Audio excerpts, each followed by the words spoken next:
महाशिवरात्रि व्रत की प्रमाणिक और पौराणिक कथा। पूर्व काल में चित्रभानु नामक एक शिकारी था। जानवरों की हत्या करके वह अपने परिवार को पालता था। वह एक साहूकार का कर्जदार था, लेकिन उसका ऋण समय पर ना चुका सका। क्रोधित होकर साहूकार ने शिकारी को शिव मठ में बंदी बना लिया। संयोग से उस दिन शिवरात्रि थी।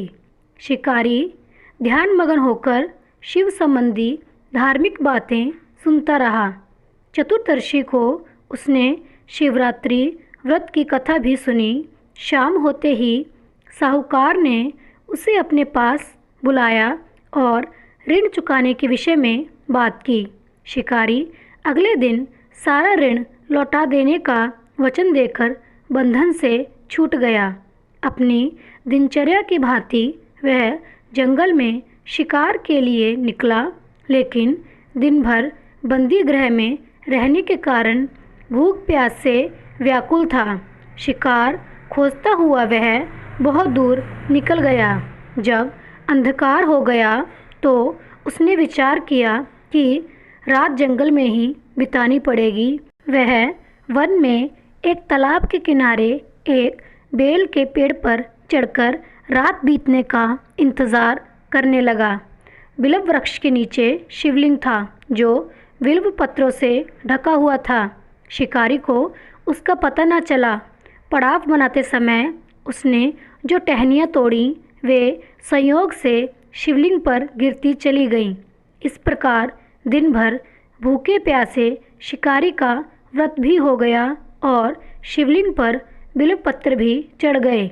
एक पहर रात्रि बीत जाने पर एक गर्भिणी हिरनी तालाब पर पानी पीने पहुंची। शिकारी ने धनुष पर तीर चढ़ाकर ज्यों ही प्रत्यंचा खींची, हिरनी बोली, मैं गर्भिणी हूँ, शीघ्र ही प्रसव करूँगी। तुम एक साथ दो जीवों की हत्या करोगे जो ठीक नहीं हैं। मैं बच्चे को जन्म देकर शीघ्र ही तुम्हारे समक्ष प्रस्तुत हो जाऊंगी, तब मार लेना। शिकारी ने प्रत्यंचा ढीली कर दी और हिरनी जंगली झाड़ियों में लुप्त हो गई।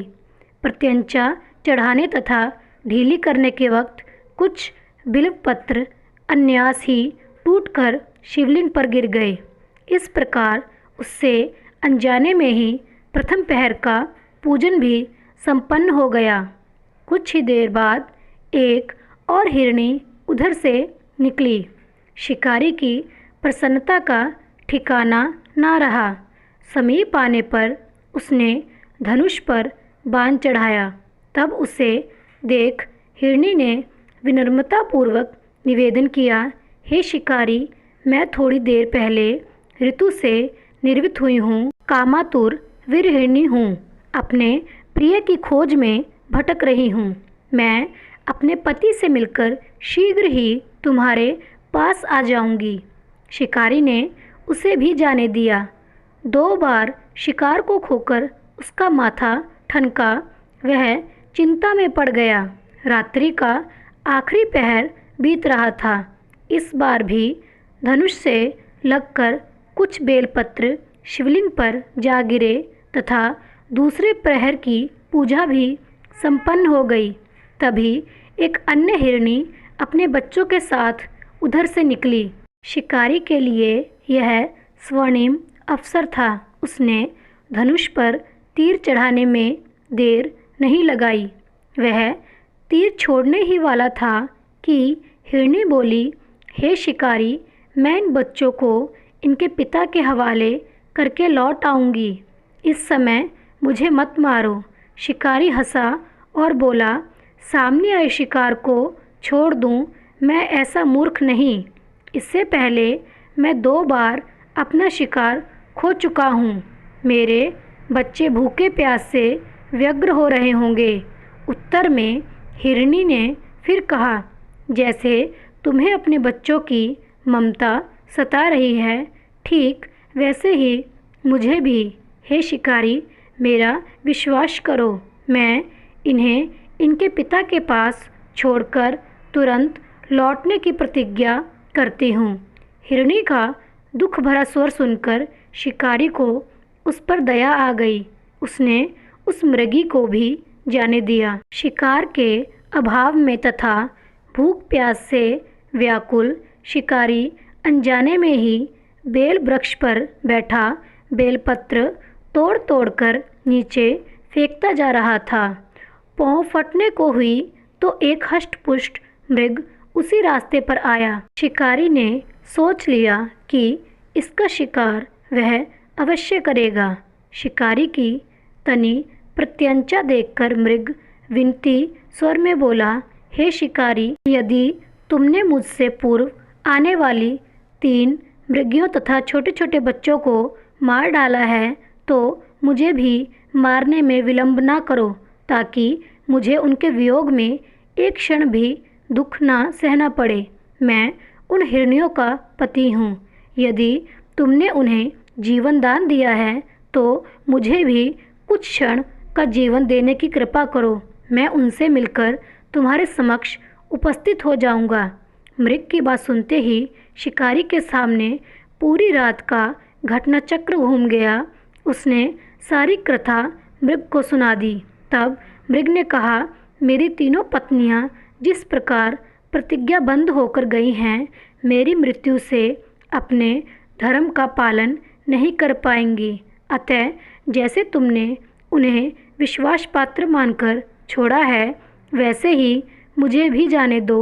मैं उन सबके साथ तुम्हारे सामने शीघ्र ही उपस्थित होता हूँ। शिकारी ने उसे भी जाने दिया। इस प्रकार प्रातः हो आई। उपवास, रात्रि जागरण तथा शिवलिंग पर बेलपत्र चढ़ने से अनजाने में ही पर शिवरात्रि की पूजा पूर्ण हो गई। पर अनजाने में ही की हुई पूजन का परिणाम उसे तत्काल मिला।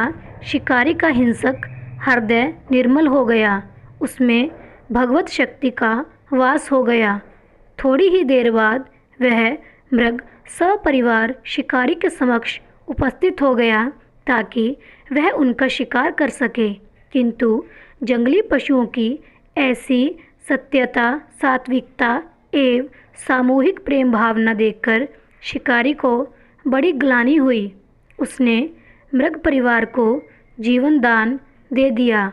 अनजाने में शिवरात्रि के व्रत का पालन करने पर भी शिकारी को मोक्ष की प्राप्ति हुई। जब मृत्यु काल में यमदूत उसके जीव को ले जाने आए तो शिवगणों ने उन्हें वापस भेज दिया तथा शिकारी को शिवलोक ले गए। शिवजी की कृपा से ही अपने इस जन्म में राजा चित्रभानु अपने पिछले जन्म को याद रख पाए तथा महाशिवरात्रि के महत्व को जानकर उसका अगले जन्म में भी पालन कर पाए। शिकारी की कथा अनुसार महादेव तो अनजाने में किए गए व्रत का भी फल दे देते हैं, पर वास्तव में महादेव शिकारी की दया भाव से प्रसन्न हुए। अपने परिवार के कष्ट का ध्यान होते हुए भी शिकारी ने मृग परिवार को जाने दिया। यह करुणा ही वस्तुतः उस शिकारी को उन पंडित एवं पुजारियों से उत्कृष्ट बना देती है जो कि सिर्फ रात्रि जागरण, उपवास एवं दूध, दही, बेलपत्र आदि द्वारा शिव को प्रसन्न कर लेना चाहते हैं। इस कथा में सबसे महत्वपूर्ण बात यह है कि इस कथा में अनजाने में हुए पूजन पर विशेष बल दिया गया है। इसका अर्थ यह नहीं कि शिव किसी भी प्रकार से किए गए पूजन को स्वीकार कर लेते हैं अथवा भोलेनाथ जाने या अनजाने में हुए पूजन में भेद नहीं कर सकते हैं। वास्तव में वह शिकारी शिव पूजन नहीं कर रहा था। इसका अर्थ यह भी हुआ कि वह किसी तरह के किसी फल की कामना भी नहीं कर रहा था। उसने मृग परिवार को समय एवं जीवन दान दिया जो कि शिव पूजन के समान है। शिव का अर्थ ही कल्याण होता है। उन निरीह प्राणियों का कल्याण करने के कारण ही वह शिव तत्व को जान पाया तथा उसका शिव से साक्षात्कार हुआ। परोपकार करने के लिए महाशिवरात्रि का दिवस होना भी आवश्यक नहीं है।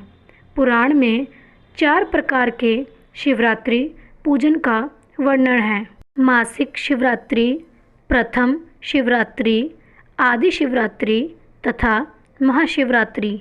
पुराण वर्णित अंतिम शिवरात्रि है नित्य शिवरात्रि। वस्तुतः प्रत्येक रात्रि ही शिवरात्रि है। अगर हम उन परम कल्याणकारी आशुतोष भगवान में स्वयं को लीन कर दें तथा कल्याण मार्ग का अनुसरण करें, वही शिवरात्रि का सच्चा व्रत है। बोलो हर हर महादेव। भगवान भोलेनाथ आप सभी की मनोकामनाएं पूर्ण करें। दोस्तों, जाने से पहले मेरे चैनल को सब्सक्राइब, लाइक और शेयर करना मत भूलें।